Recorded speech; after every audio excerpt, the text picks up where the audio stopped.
दोस्तों, अब हम लोग पढ़ने वाले हैं प्रकाश का परावर्तन किसे कहते हैं।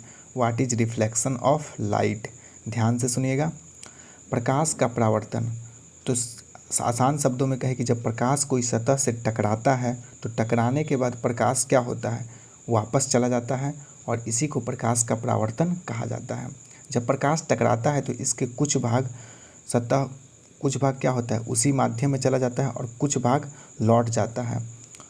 और यह किस पर निर्भर करेगा, तो यह निर्भर करेगा कि और कितना भाग औसत, यह तल पर निर्भर करता है, किस तल में। यहाँ पे आप देख सकते हैं ये किस तल पर है, इस पर निर्भर करता है। परिभाषा देखा जाए तो परिभाषा बिल्कुल आसान है। प्रकाश का किसी चमकीले एवं चिकने पृष्ठ से टकराकर पुनः उसी माध्यम में लौट जाने की घटना को प्रकाश का परावर्तन कहते हैं। जब प्रकाश की किरण किसी पृष्ठ पर गिरती है तो उनमें से अधिकांश किरणें निश्चित दिशाओं में गमन कर जाती है, इसे परावर्तन कहा जाता है। प्रकाश के परावर्तन के प्रकार, तो प्रकाश के परावर्तन दो तरह से होते हैं। एक रेगुलर रिफ्लेक्शन ऑफ लाइट हो सकता है और दूसरा इरेगुलर रिफ्लेक्शन ऑफ लाइट हो सकता है। रेगुलर रिफ्लेक्शन आप देख सकते हैं यहाँ पर स्क्रीन पर है, ये देख सकते हैं यहाँ पर रेगुलर रिफ्लेक्शन हो रहा है। और समतल दर्पण पर जब सूर्य का प्रकाश या किसी अन्य स्रोत से प्रकाश गिरता है तो सभी परावर्तित किरणें परावर्तन के नियम के अनुसार एक विशेष दिशा में लौट जाती है।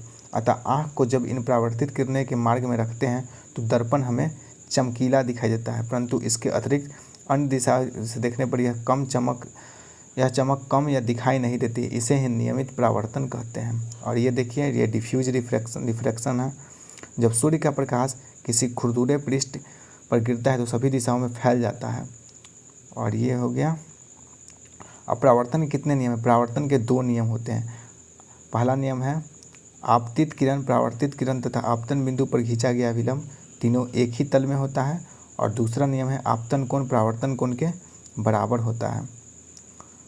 पूर्ण आंतरिक परावर्तन, जब प्रकाश किरण सघन माध्यम से विरल माध्यम में गति करता है तो यह अविलंब से दूर भागता है। यदि आपतन कोण को बढ़ाया जाता है तो अपवर्तन कोण भी बढ़ जाता है। किसी निश्चित कोण पर अपवर्तित किरण अविलंब से 90 डिग्री का कोण बनाता है, यह आपतन कोण क्रांतिक कोण कहलाता है। पूर्ण आंतरिक परावर्तन का उदाहरण है हीरे का अपवर्तनांक 2.42 होता है, जो सामान्य कांच के अपवर्तनांक से काफ़ी ज़्यादा होता है। अपवर्तनांक जिसको कहा जाता है इंग्लिश में रिफ्रैक्टिव इंडेक्स। हीरे को इस प्रकार तराशा जाता है कि प्रत्येक स्थिति में प्रकाश क्रांतिक कोण से अधिक कोण पर आपतित हो। अतः पूर्ण आंतरिक परावर्तन के कारण हीरा चमकीला दिखाई देता है। अगर आपसे कोई पूछे कि हीरा क्यों चमकता है तो उसका उत्तर देना है पूर्ण आंतरिक परावर्तन के कारण। इसके बाद भी बहुत सारा चीज़ दिया गया है, लेकिन मेन चीज़ हम लोग देखेंगे। प्रकाशिक तंतुओं का उपयोग श्रव्य तथा दृश्य संकेतों को लंबी दूरी तक संचारित करने के लिए किया जाता है। इसके बाद मृग मरीचिका देखिए।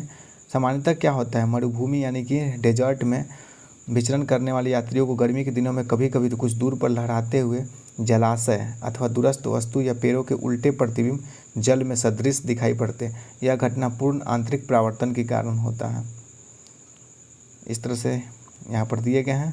तो आई होप आप लोगों को ये वीडियो अच्छा लगा हो। वीडियो अच्छा लगे तो वीडियो को लाइक कीजिए, दोस्तों के पास शेयर कीजिए। मिलते हैं अगले वीडियो में, तब तक के लिए बाय।